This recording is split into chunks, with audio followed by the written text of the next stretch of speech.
Hello and welcome to That British Homestead. Today we're going to be planting our potatoes because it's gone past St Patrick's Day, so let's get started. So we've got a few potatoes that we're going to be, oh so nice, we're going to be planting. We've got Salad Blue, which is a blue potato, blue and white, covered in seagulls, aren't we? We've got, I think this is Salad Blue as well, Salad Blue. It's all grown in Scotland as well. Salad Blue. We've got Winston, which is the new potato for me. Don't think I've ever grown this one before. These have all been chitting in the bags, which is terrible. I know I told you not to do that, but I did. This one is Prentland Crown, which is the main crop variety. I tend to start off with my earlies and then go on to my main crop. What else have I got? And then I've got a bag of second earlies, which are called Castiel, which are very nice ones here. So what I do is I start off sowing them now, and I start off with my earlies, then I move on to my first earlies, and then I move on to my main crop. I'm going to be sowing these ones first in the first bed. So let's get started. Okay, so we're going to be sowing these potatoes about 1 foot apart, and we're going to have them about 1.5 feet between rows, okay? And additionally, I'm going to go ahead and put some fertilizer on them so that they grow super well. I'm growing them in wood chips. This is my version of the root stout method, because root stout is amazing, but it does include hay, and hay is very expensive. So straw, hay, very expensive at the moment. So I use wood chips, which I get for free. Lots of you have also said to me like, oh my goodness, root stout's amazing, but straw is so expensive. This is how I do it. I've grown it this way for years. The only limitation that I can think of growing potatoes this way is that you do get some like knobbly potatoes, but who cares about that, right? If we wanted perfect potatoes, we'd go to the shops and then we'd know that they taste rubbish. So that's what we're going to be doing. I'm going to be putting some chicken fertilizer on them, and I put like a little scoopette of the Horn and hoof meal. If you are vegan and you don't like the idea of using animal products, then you can use things like kelp is a really great one, or seaweed, which is kelp, isn't it? So they're also great alternatives. So I thought I'd talk you through some benefits of growing in wood chips, because there are several of them. One of which is very exciting is to reduce weeds, because a really thick layer of wood chips will actually stop weeds being able to germinate due to them not having any like substrate for them to grow in, like compost or soil. So they actually restrict small weeds from germinating and growing up through the wood chip, which is really good, especially in a place like an allotment. I'm telling you right now, if you don't have an allotment, the amount of weeds you get in the allotment is like debilitating, honestly is, and it puts a lot of people off of of gardening down an allotment, and it is like the thing that breaks most people. So I do try to do things that do kind of hinder weed growth, and that's kind of like my mindset when going into gardening down the allotment. Another thing that's really exciting is water retention. Now, water retention is really super important, because for example this year we had a really bad drought, and when you get to the droughts and they turn the hose pipes off, you're going to have to carry them buckets of water down the allotment. Now if they turn off the actual tap, you've got to carry those from home, which is not just like terrible, especially if you're driving a car. If you're not driving a car, it's even worse, but I mean, having buckets slop about in my car is not my favourite thing to do. So I like to have things that will retain that water and reduce my need for watering and my frequency from watering, because like I said, I'm working full time and it's one of those things that I can't be down there all the time to water. Now I do drench my soil in the summer, as in I don't sprinkle some water on, I drench it, so that I only have to water like every other day, which is really good.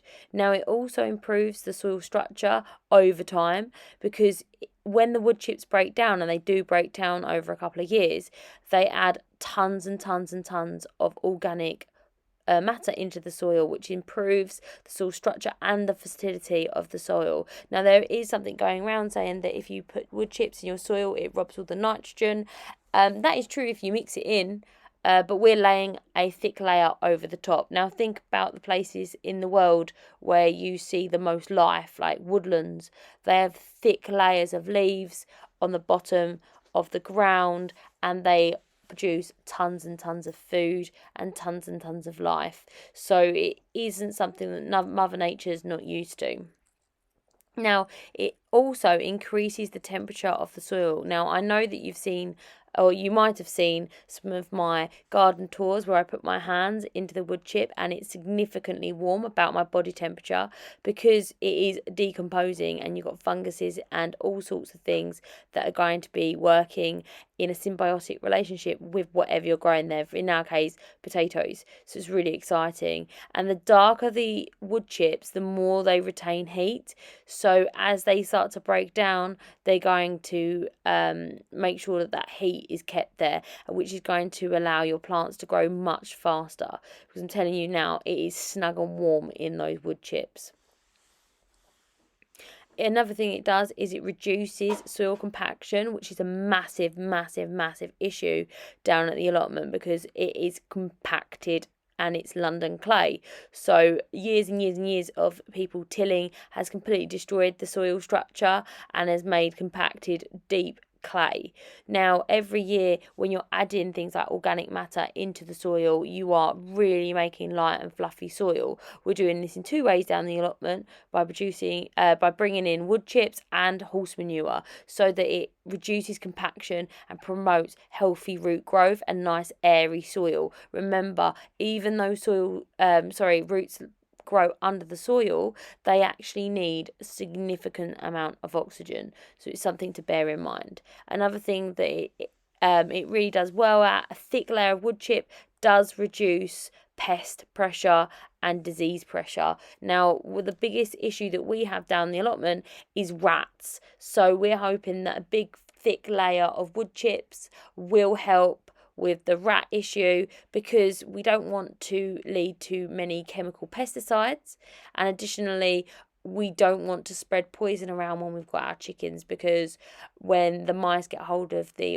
rats get hold of the poison, they go into the chicken coop, the chickens eat them, and then they can get the sick themselves. So they are really important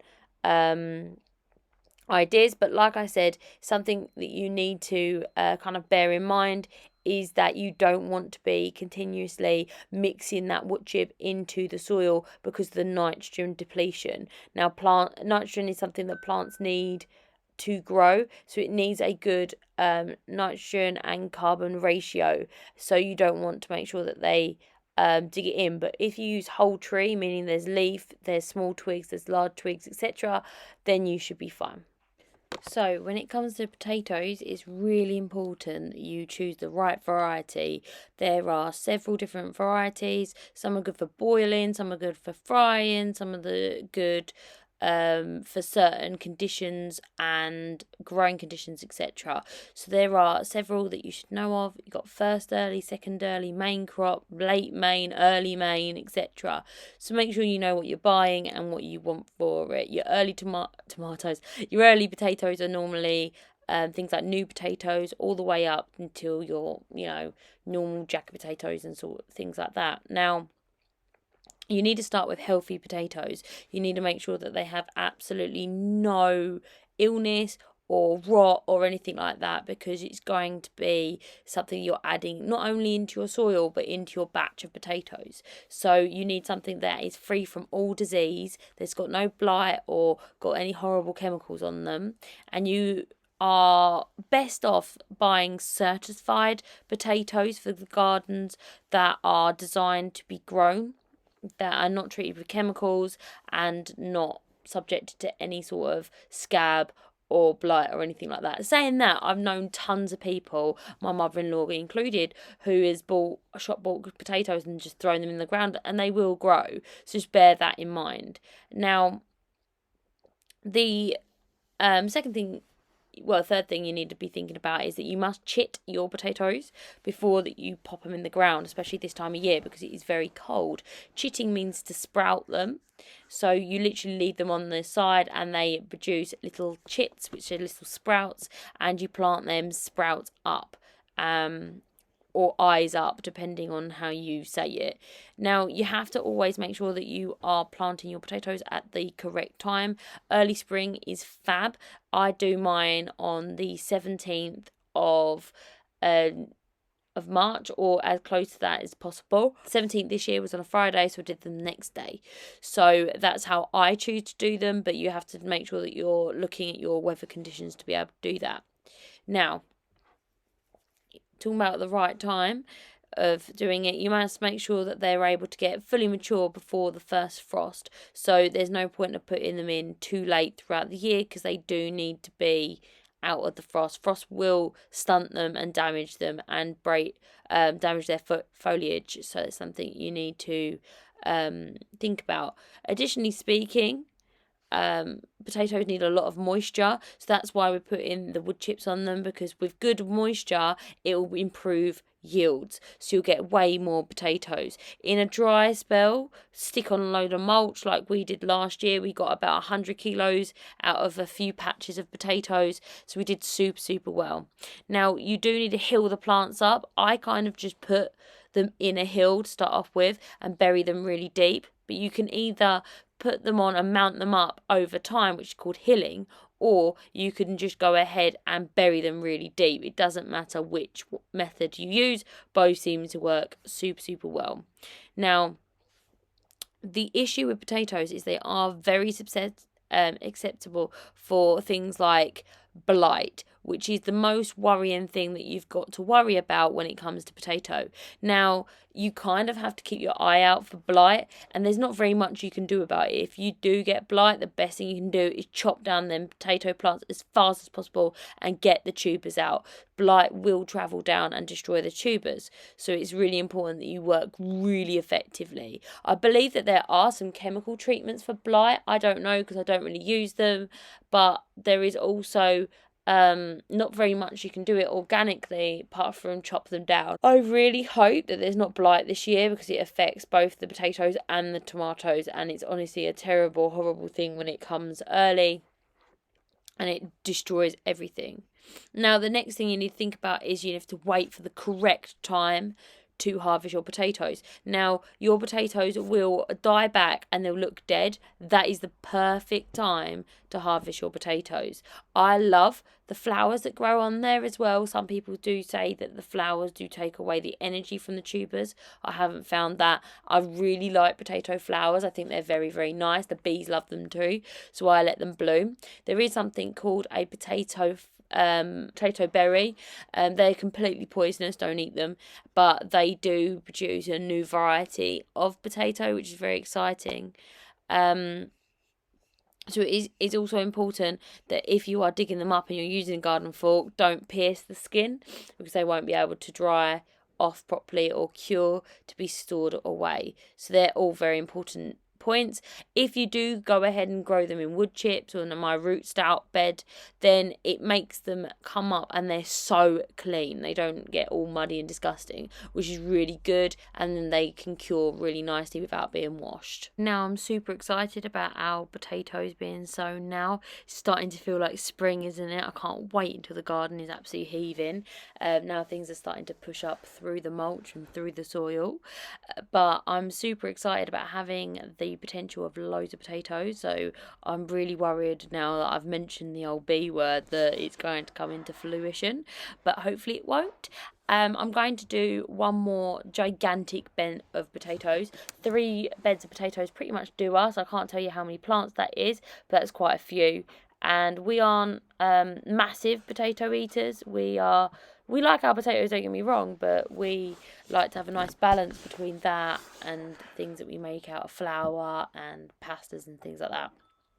But it will be so nice to have fresh potatoes because our potatoes that we've got left are just that little bit squashy, or they've been in the freezer, so that's less fantastic than nice fresh potatoes. So it will be exciting when these do come through. Now, growing a load of different types of potatoes in one go is really cool because you get different harvests out of the same beds, which is really good. We were quite excited about having new potatoes and making things like I absolutely adore roasted new potatoes where you put like thyme and rosemary on them, and they're so good. And also having larger potatoes like jacket potatoes and things like that, it's going to be absolutely amazing. Now, the more that I spend time outside in the garden, it's getting easier and easier now that the summer is basically here and we're getting a little bit warm. Like, I'm down to like only 2 hoodies. That means it's very, very warm, doesn't it? I'm really excited. Of course, it's going to be frosts right up in my area anyway until the beginning of May, so I am bearing that in mind. But I am bringing loads more stuff down to the allotment, and I'm going to be planting it out, which is going to be super exciting. Today, I actually spent the entire day down the allotment, and we kind of worked together. I did the potato beds, and my lovely partner made me some strawberry beds, which are super exciting as well because I'm trying to grow my strawberries vertically. Because believe it or not, guys, I'm actually running out of space down the allotment, which I know is crazy because I have 2 allotments, but I genuinely am getting to the point where I'm like, oh my goodness, where am I going to plant all of this food? So it is exciting, but it is something that I have to bear in mind. So I'm going to start to grow more vertically, which is an exciting challenge all by itself, isn't it? So let me know if you guys getting the sort of sowing panic where you're thinking, oh my goodness, where is this all going to go? I have absolutely hundreds of seeds ready and raring to go out. I was just potting up my chilies, and I'm thinking to myself, oh my goodness, I might have to have another 8 allotments to fit all of this stuff in. We're not allowed to have another allotment anyway, but I'm just joking. But it is a worry of where I'm going to be putting all of this stuff. But yeah, like I said, it is very exciting to have all of these potatoes in the ground because they have so much potential in different meals and what we're going to be growing. Now, last year I grew about 100 kilos of potatoes, give or take, and that's really exciting, and I'm hoping we'll be able to match that because it kind of was perfect for our family personally. I have grown blue potatoes this year. I didn't get my red potatoes, which I'm a little bit gutted about, so hopefully if I can, I'll go ahead and grab them later in the season. And of course some white potatoes as well I'm going to be planting. It is all really cool and exciting to have things like this that are able to go in the ground, and I do love this particular method because I don't have to dig, which really generally hurts my hips, so it's really exciting as well. You're able to harvest these, just dig in with your hands, and it is really good fun for the kiddie winkies to be able to do that. Within a year or two, all of this wood chip, is going to be completely broken down into beautiful compost, and then what I'll do is go ahead and put more wood chip on top of it. Like I said, I'm going to fertilise really, really well, which is very exciting. Now, guys, if you got to this part in time, I'm going to ask you a huge favour. Please go ahead and subscribe. Not only will you not miss out, but today is my birthday, so it would be lovely as a birthday gift to go ahead and subscribe. And guess what, I'll see you in the next one. We do 3 videos a week, which is really cool. We've moved them to Sunday, Tuesday and Friday, but there's still 3 of them bad boys. So I'll see you next time. Thank you, happy gardening, and I wish you all the best. Bye bye.